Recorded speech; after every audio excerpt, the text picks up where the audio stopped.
Fort lumturi. E dielja sot me na përgatit për fillimin e mbarë të kreshmës së madhe, e cila është kohë përgatitore përpara kremtimit të ngjalljes pra të Pashkës. Kjo periudhë është kohë për të rigjallëruar devotshmërinë tonë me lutje, agjërim, pendim, pastrim dhe lëmosha. E diela e sotme quhet ndryshe edhe diela e faljes, sepse falja jo vetëm është temë e fragmentit ungjillor, por edhe se në mbrëmje, në kish, besimtarët me anë të një shërbese të faljes do të japin dhe marrin ndjes nga njëri tjetri. E diela e sotme quhet gjithashtu edhe diela e bardhë, sepse lidhet djathi, siç i thot populli, sepse në darkë ndalojmë së ngrëni bulmetin dhe me njerë të nesërme me fillojmë kreshmën. Të dashur besimtar, le të kujtojmë edhe njerë se ç'na porosit të sot Zoti unë Jesu Krisht me anë të fragmentit të ungjillit që u lexua. Sepse nëse u afalni njerëzve fajet e tyre, do t'ju afal edhe juve Ati juaj qiellori. Por nëse nuk u afalni njerëzve fajet e tyre, as Ati juaj nuk do të fal fajet tuaja. Edhe kur të agjeroni, mos u bëni të vrentur si hipokritët, sepse ata prishin fytyrat e tyre që të duken ndër njerëzit se agjerojnë. Me të vërtet po ju them juve se ata e kanë marrë pagën e tyre. Por ti, kur të agjerosh, lyej kryet tënd dhe laj fytyrën tënde, që të mos dukesh tek njerëzit se agjeron, por tek Ati yt, që është në të fshehtë, dhe Ati yt që shef fshehurazi, do të ta shpërblej ty haptas. Mos mblidhni thesare për veten tuaj mbi dhe, ku krimbi dhe ndryshku i prish, dhe ku vjedhësit rrëmojnë dhe vjedhin. Por mblidhni thesar për veten tuaj në qiell, ku nuk i prish as krimb as ndryshk, dhe ku vjedhësit nuk rrëmojnë as vjedhin. Sepse ku është thesari juaj, atje do të jetë edhe zemra juaj. Pra ky fragment ungjillor që dëgjuam, flet për 3 tema me mesazhe mjaft të qarta dhe të koncentruara. Flet për faljen, flet gjithashtu për kreshmën që duhet të mbajmë pa u mburrur dhe pa kritikuar të tjerët. Gjithashtu flet edhe për pasurinë këtu në tokë, e cila duhet të jetë jo pasuri tokësore, por pasuri qiellore, drejt qiellit. Por ne sot do të përqendrohemi të shpjegojmë rreth temës faljes. Krishti që në fillim na theksoi qartë se kushti domosdoshëm që Perëndia, pra Ati ynë qiellor, të na fal, është që të falim, pra t'u japim ndjes atyre që na pa drejtësuan. Kjo na kujton edhe faljen e vet Krishtit në kryq, kur ai i tha: "Fali o Atë, se nuk din se çfarë bëjnë." Me porosinë e tij për faljen, Krishti na udhëzon sot se nëse duam të na dojë Perëndia dhe të na dhurojë mëshirën e tij, ne duhet të duam të gjithë njerëzit. Dhe kjo për arsyen se ai do të gjithë njerëzit pa dallim kombi, race, gjinie, klase, niveli shoqëror dhe ekonomik, dhe nuk hedh te asnjë prej tyre. Ai do dhe i pranon të gjithë të penduarit. Edhe atëherë kur ne nuk i pranojmë për egoizmit, inatit, hakmarrjes apo shpirt ngushtësisë. Falja dhe dashuria jonë ndaj tyre tashmë bëhet kriter i besimit ton, por edhe i dashurisë ton ndaj Perëndisë. Ne besojmë me të vërtet në Perëndin dhe duam atë. Vetëm atëherë kur duam edhe të gjithë ata që ai i do dhe i fal. Kjo është një vërtetë e madhe e cila na teston cilësinë e besimit ton, por edhe cilësinë e personit ton.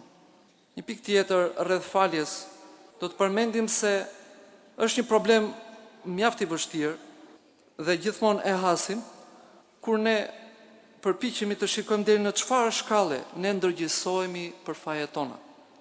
Këtu zakonisht shfaqim kundërshtime brenda nesh, por edhe me të tjerët. Ato që të tjerët bëjnë kundër nesh, ne i quajmë të papranueshme.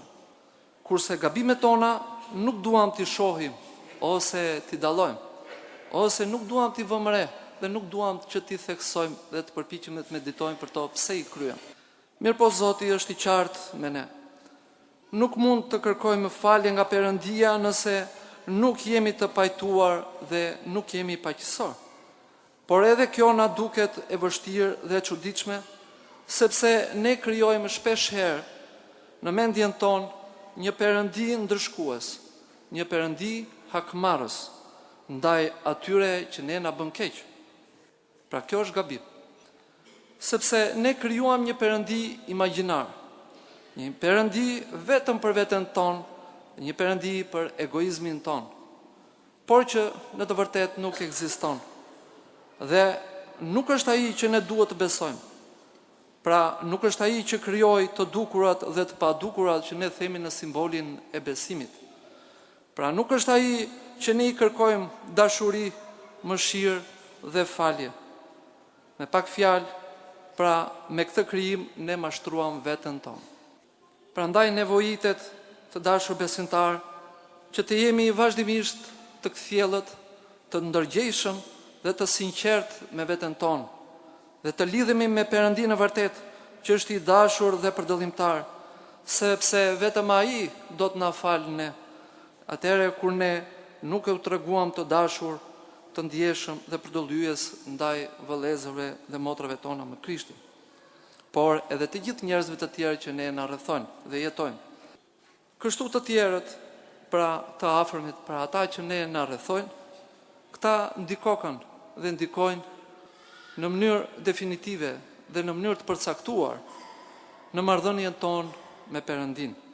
Kështu qëndrimi i faljes, i pajtimit tonë me të tjerët, me ata që ne na rrethojnë, përcakton edhe shkallën sipas së cilës pranojnë mëshirën dhe faljen e Perëndisë. Nëse ne nuk mësojmë të falim, ne nuk do të gjejmë paqe në jetën tonë. Si persona, ne do të jetojmë vazhdimisht me ankesa, grindje, dyshime dhe do të humbasim kurajon për të kërkuar mëshirë tek Perëndia. Dhe si shoqëri, ne do të ecim me ligësi, urrejtje, hakmarrje, përplasje dhe kundërshtime si dhe shkatrime. Tashmë në shoqërinë tonë shqiptare ne i gjejmë këto fenomene në mënyrë të gjerë dhe mjaft të rëndomtë, mes individësh, mes familjesh, mes shoqërisë të ndryshme, por edhe mes partish.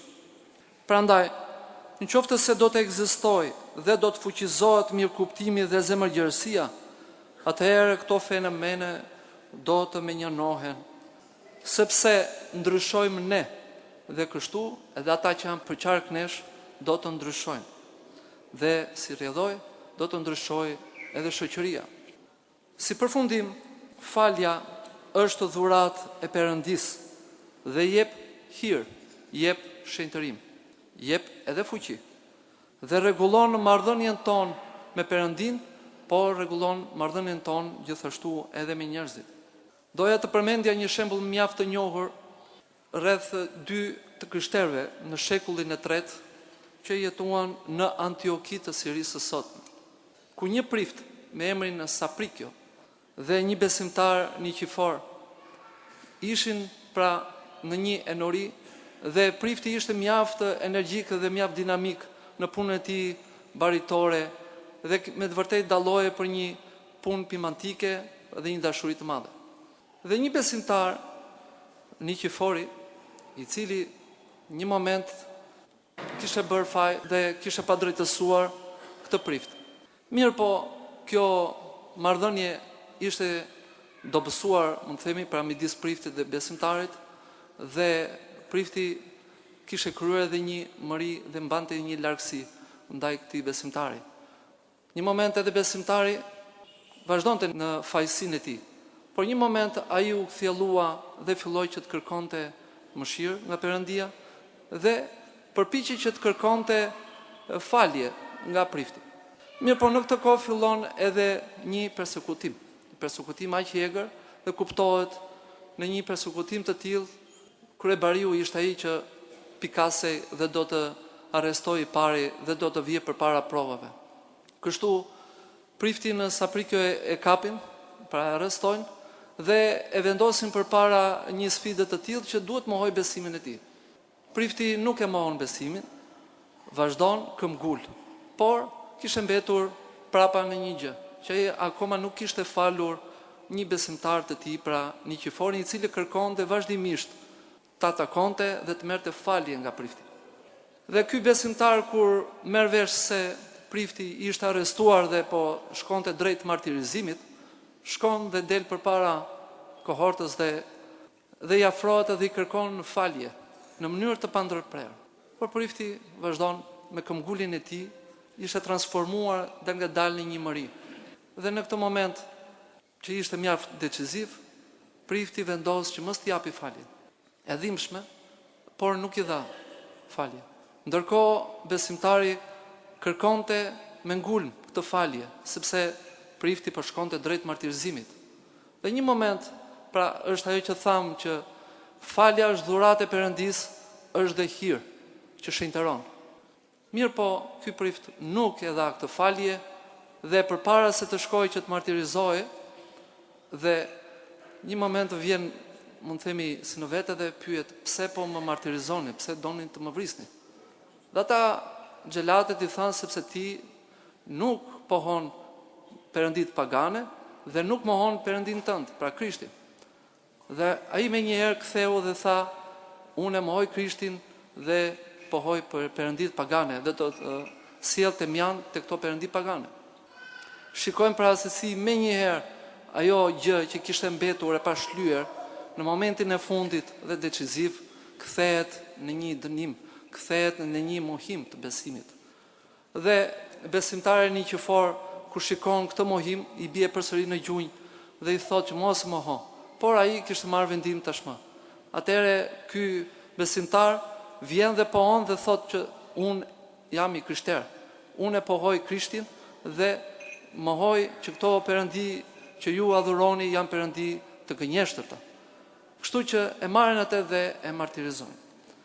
Me këtë histori doja të thoja që ne mund të shkojmë mirë gjatë gjithë jetës sonë, por vazhdimisht do duhet të kontrollojmë veten tonë se ku kemi mbetur dhe ku kemi mbetur në atë pikë që quhet falje. Kjo diel e sotme e faljes ne na tregon që do duhet ta shikojmë mirë edhe këtë pikë, sepse mund të na ngjaj ashtu edhe si ky që ishte pranë Perëndis, pranë martirizimit, por në momentin e fundit e mohoi. Prandaj të bëhemi të dhemshur, mëshirues me ata që kërkojnë faljen tonë dhe me dashurinë tonë. Sot në të gjithë kishat organizohet edhe shërbesa e faljes. Ky është një rast mjaft i mirë për gjithë besimtarët që të afrohen me njëri tjetrin, të kërkojnë falje dhe të japin falje njëkohësisht. Le të mendojmë dhe le të përgatitemi për këtë shërbesë që është shërbesa e mbërmësores dhe të thërrasim dhe të tjerë që nuk janë sot këtu në mënyrë që të unifikohemi dhe të bashkohemi me njëri tjetrin dhe me anë të faljes të njëri tjetrit.